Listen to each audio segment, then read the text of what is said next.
tous et bienvenue dans ce deuxième épisode du My Color Screen Project. Pour rappel, c'est une chronique de Frandroid qui a pour but la personnalisation de votre téléphone ou de votre tablette sous Android. Je voudrais préciser plusieurs choses avant de commencer cet épisode. Déjà, merci beaucoup pour tous vos retours concernant le premier volet de la série. Ça fait super plaisir de voir qu'on a beaucoup de gens qui suivent. Et je voudrais préciser également que seul Frandroid, donc autant le site que sur les réseaux sociaux, est autorisé à donner des infos du coup sur ce projet, sur quand les épisodes seront réalisés. Donc, je vous invite à vous abonner quand même aux réseaux sociaux pour suivre un peu plus l'actualité de ce projet. Pour le second épisode, on attaquera du coup un lock screen. Donc c'est mon ancien lock screen qui a été choisi lors du vote communautaire. Alors, voici du coup le résultat final que vous obtiendrez.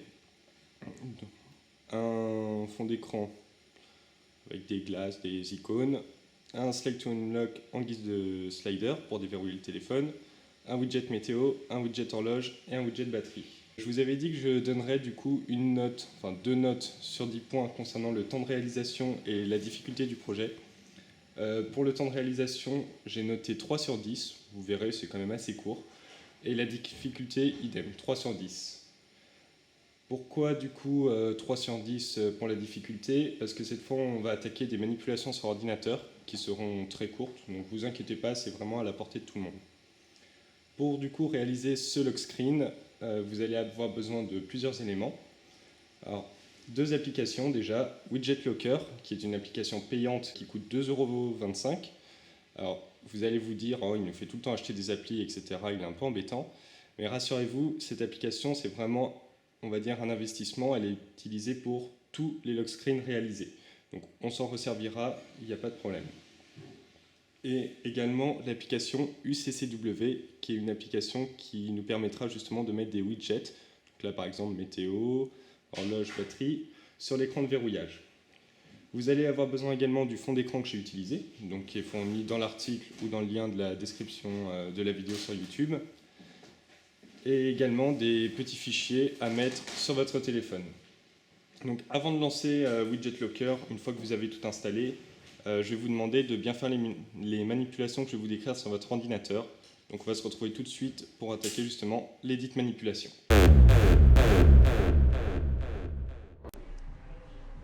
On se retrouve donc maintenant sur l'ordinateur pour faire les dites manipulations dont je vous ai parlé.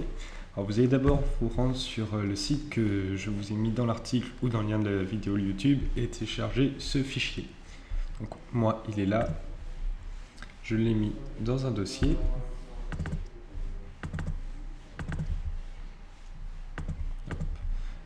Le voici pour moi.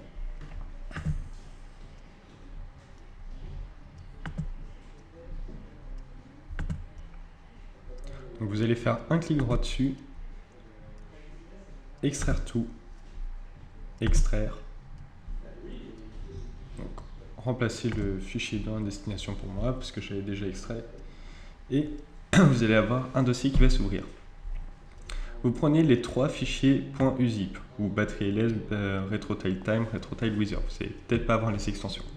Vous faites clic droit, copier, vous rendez sur votre téléphone. Moi je vais par exemple créer à la racine du téléphone un dossier nommé UCCW et vous allez coller ça dedans. Voilà, j'ai mes trois fichiers, tout est parfait. Je retourne du coup où j'ai décompressé mon archive et je vais prendre RetroTiles WL10. Donc vous le copiez, vous ne le décompressez pas, celui-là c'est important. Vous rentrez dans Data, Widget Locker, Theme et vous le collez dedans. Voilà, c'était aussi simple que ça. Maintenant on a fait toutes les manipulations qui étaient à faire sur notre ordinateur. Quand je vous parlerai du coup d'ouvrir des fichiers UZIP, ce seront les trois petits fichiers qu'on a collés au début et qu'il faudra ouvrir, et le thème servira pour le slider personnalisé. Donc on va réattaquer maintenant la dernière partie du téléphone.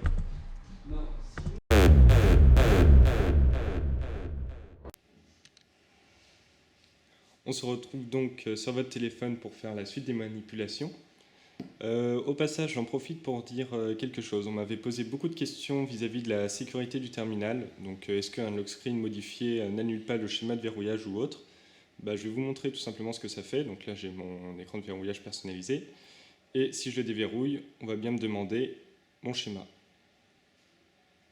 Hop, donc, qu'est-ce qu'on va faire là? On va aller dans l'application UCCW, que vous avez téléchargée précédemment. Moi, la voici. Et vous allez appuyer sur les 3 petits points en haut à droite, Settings. Vous allez cocher Celsius et degré symbole. Ce sera tout pour UCCW. Pour finir, vous allez aller vous rendre dans Widget Locker que vous avez téléchargé. Donc je vais retourner à... Mince. Je vais retourner à un lock screen comme vous pouvez l'avoir vous avec Widget Locker. Donc sauvegarde restauration.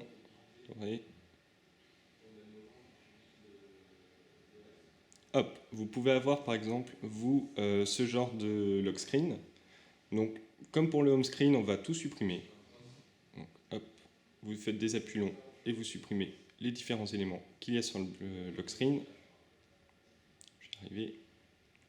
Vous retournez dans les paramètres, donc aspect et manipulation, et vous allez sélectionner un fond d'écran alternatif.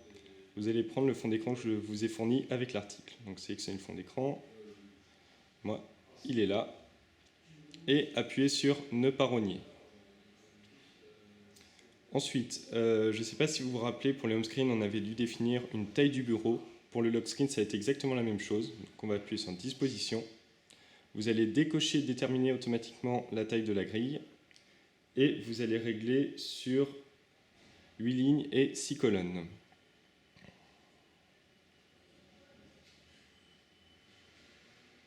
Voilà.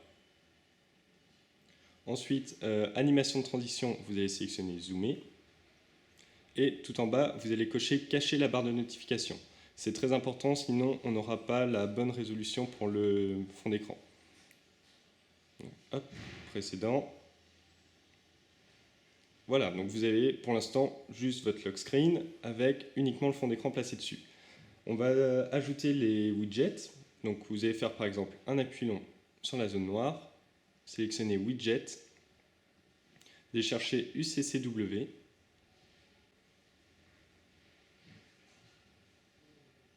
Vous prenez n'importe quelle taille, de toute façon la taille est prédéfinie dans le widget. Et là vous allez dans UZIP et vous sélectionnez le fichier que je vous ai dit de déplacer tout à l'heure. Alors moi c'est déjà fait, je n'ai pas besoin de le faire. Et vous allez avoir du coup cette sélection de widgets. On va prendre par exemple la météo. Donc, touch here, on touche. Vous faites un appui long, redimensionnez et vous adaptez sur la case. Voilà, donc pareil, on va faire la même chose pour la date.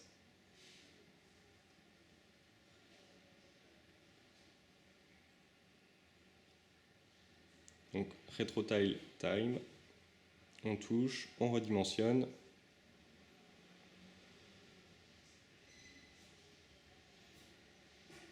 Et pour finir, la batterie.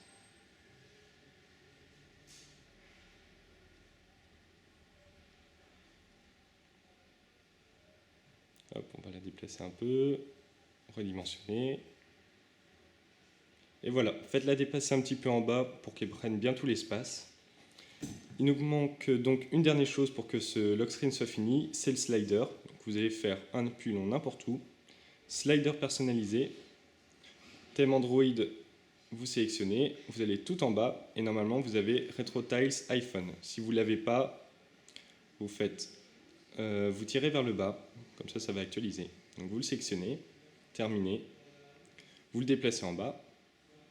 Donc pour sélectionner d'ailleurs le slider, vous appuyez carrément à sa droite. Et on le déplace en bas. Et voilà, vous avez du coup votre lock screen totalement personnalisé. Et si on fait un test, hop. Et voilà, on a bien notre slide to unlock. Il demande le mot de passe avec notre météo, notre heure et notre batterie. Widget Locker a introduit une petite nouveauté qui est assez sympa. Quand vous allez faire un slide du bord gauche à droite, vous allez avoir un écran d'application, où vous pouvez aller directement sur vos applications. ou du bord droit vers la gauche, vous avez accès à l'appareil photo pour prendre du coup directement des photos. Voilà, donc c'est la fin de ce second épisode du Make a Lock Screen Project. J'espère que le lock screen vous aura plu. Sachez que ce lock screen s'appelle RetroTiles et son auteur est Semati. Et je vous dis du coup à une prochaine fois pour un nouvel épisode.